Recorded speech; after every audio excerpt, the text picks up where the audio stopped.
Doom doom doom doom doom doom doom doom doom doom doom doom doomy doomy doom doom doom doom. Hi guys, how are you? I have finally started blogging regularly. It's been a week, so I call that a win.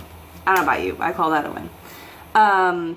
So February, the theme is magic, and not like froofy magic. No offense to anyone into froofy magic. I don't see magic as froofy. I see magic as real as anything. As real as fucking gravity. And I think that everyone is capable of being a magician. I almost said musician. That's probably some Freudian slip. Yes, I can do it, I can do it. Where was I? ADD. Yeah, so I believe that everyone is a magician, or capable of being a magician, an alchemist, a wizard, a witch, a whatever. We all have the capability to change the unseen. And my theory about magic is that until we figure out how something works, every force has seemed like magic to us. And if magic is just the unexplainable, then magicians are people that are willing to engage with the unexplainable and find a degree of control around it, which is awesome. So the great thing about that is that being human means you are naturally inclined to be alchemical in a way. We are all capable of being transformed in ways that we didn't really realize until very recently in history. And for me, magic is about personal transformation. It's about having enough control over your own thoughts, feelings, and actions to exert control over your inner and outer world. And if you can do that, you can build the life you want. You can build the feelings you want. You can build the experiences you want. You can be the person you want to be. You can surround yourself with the people you want to surround yourself with. So, be your neuro alchemist and join me on this journey. And that was the theme, specifically, of the blog post I released on Monday. It was called Neuro Alchemy, How to Change Your Life Through Real Magic, or something. What was it? I'm looking at it now. How to transform your brain with real magic. Real fucking magic. This shit is magical. Like, it's hard to explain. Well, okay, actually, scientifically it's easy to explain, but it's still fucking fascinating and mind-blowing and surprising in a lot of ways. Just how much we are capable of controlling our inner worlds and therefore our outer worlds.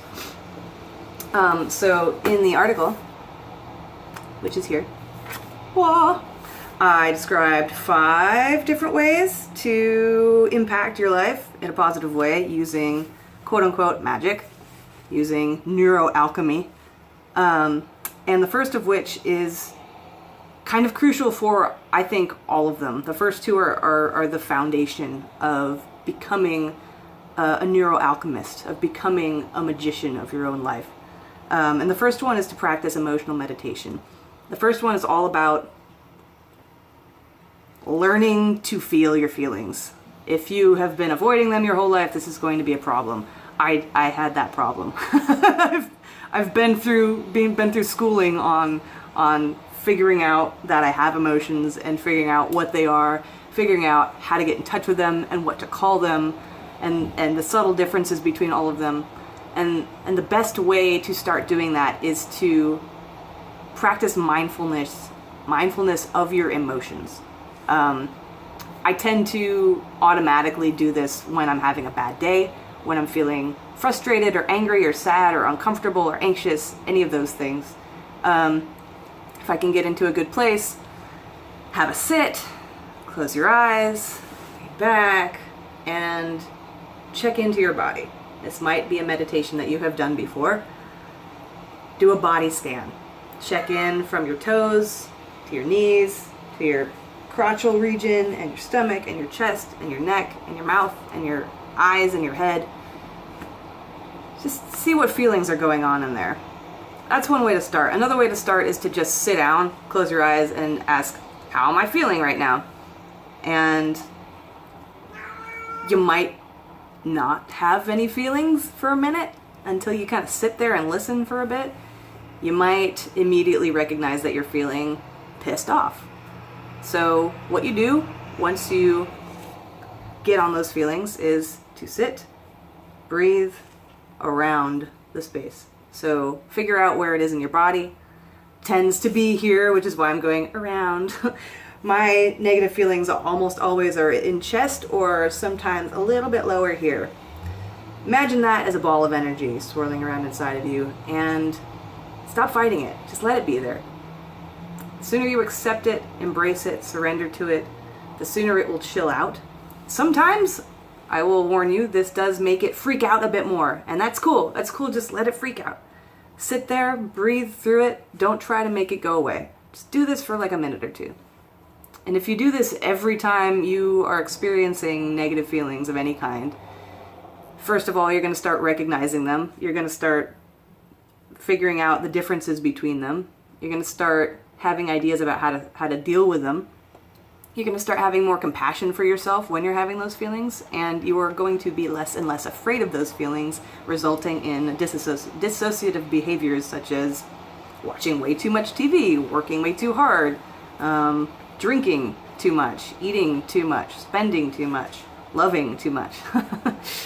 Yeah, I'm going to write another post about that. I think that's going to be next week's post, so I will go into even more detail at that point.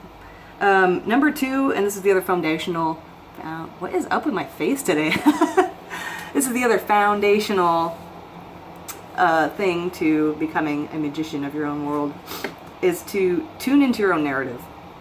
This, if you've heard of her, this is all the Byron Katie stuff. This is analyzing your own thoughts and recognizing how those thoughts have a direct impact on how you feel emotionally and how you feel physically, and therefore how the rest of your day or the rest of your life goes. The more often you can challenge, question, notice first, then question, then challenge your own thoughts, the more you will see that they are probably more often than you expected the main cause of your issue.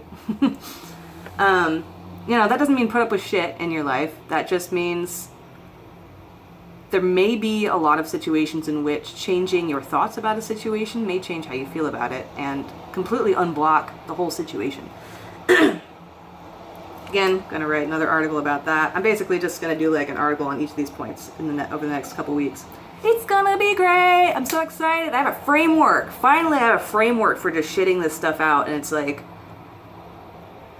I so believe in the whole, just get it done, get it out. It doesn't have to be perfect. Just make art and get it out there. Just document, get it out there. I so believe in that, but it's so much easier for me to just have a little bit of a plan, and to just see how everything kind of relates to each other. Oh, it's so nice in my head. I'm really happy about that. Number 3, that's 6, this is 3, is experiment with mood magic. I love making up words for things. So mood magic is basically mood replacement. If it's the morning, for example, and you're having a shitty day already, or you're expecting the day to be crappy, or you're suffering from some other stuff that's been going on this week, you could, just go along and be like that. Just be like that. Yeah.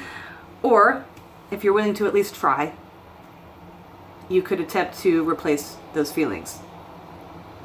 Just sitting there and saying, I'm going to be happy now, is not maybe as effective as we all wish it could be. I think it is possible to sit and to go through a number of exercises that could genuinely shift your mood, and I think those are very valid, and I'll also talk about those at some point. But what I talked about in the article was using visualization, intention, manifestation all together to shift your mood throughout the course of the day. So if I'm expecting my day or my night to be shitty, I will, as soon as possible, take the time out to visualize the best possible outcome. The best possible outcome, even if I believe it's going to go terribly, even if I cognitively believe, based on, reasons and cause and effect and all that it's going to be a terrible night, I will sit and just say, holy crap, tonight's going to be awesome. Moreover, more than just that, I'll go past the night to the day after, or just at the end of the night, and I'll imagine myself talking to one of my friends, and I'll say, holy shit, tonight was so fucking great. I thought it was going to be terrible, and it turned out to be one of the most exciting, connective, wonderful, positive nights.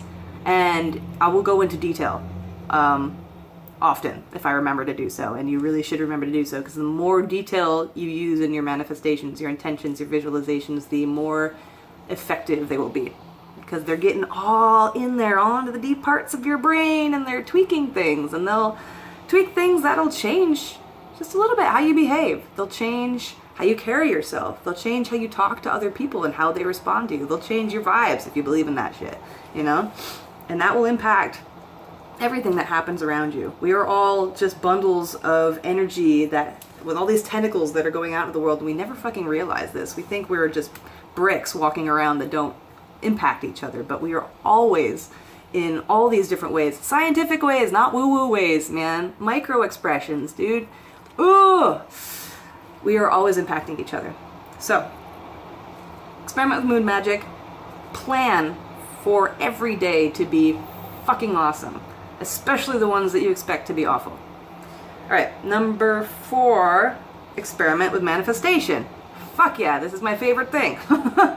And that's really, number 3 is basically number 4. It's, with anything you want in your life,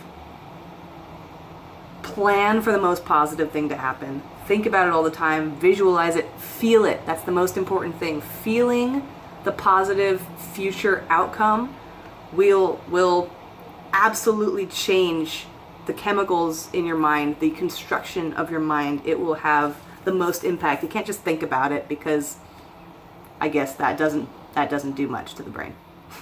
Brain needs feeling chemicals to solidify memory, to solidify changes in expectations, things like that. Memories. Did I say memories? Oh my god. That's ironic. I'm so brain foggy today. I had a non-alcoholic beer yesterday. Fuck gluten, man. I'm so over this shit. Anyway, number 5 is experiment with identity magic. And I am actually really excited about this. I think I'm going to talk about it a lot more and experiment with it a lot more. This is essentially secret or not so secret role play in your daily life. It's a great way to take on the identity, I'm going over here, take on the identity of something that you see as powerful, or however you want to feel. If you want to feel sexy, if you want to feel charming, if you want to feel smarter, if you want to feel more worldly, if you want to feel more powerful, more funny, whatever. Find the character or the celebrity or whatever, and find ways of taking on that personality for the day. Just pretend you're a spy for the day. That's fun. Fucking dress up like a vampire. Just put on some teeth and walk around in dark bars. It's awesome, dude.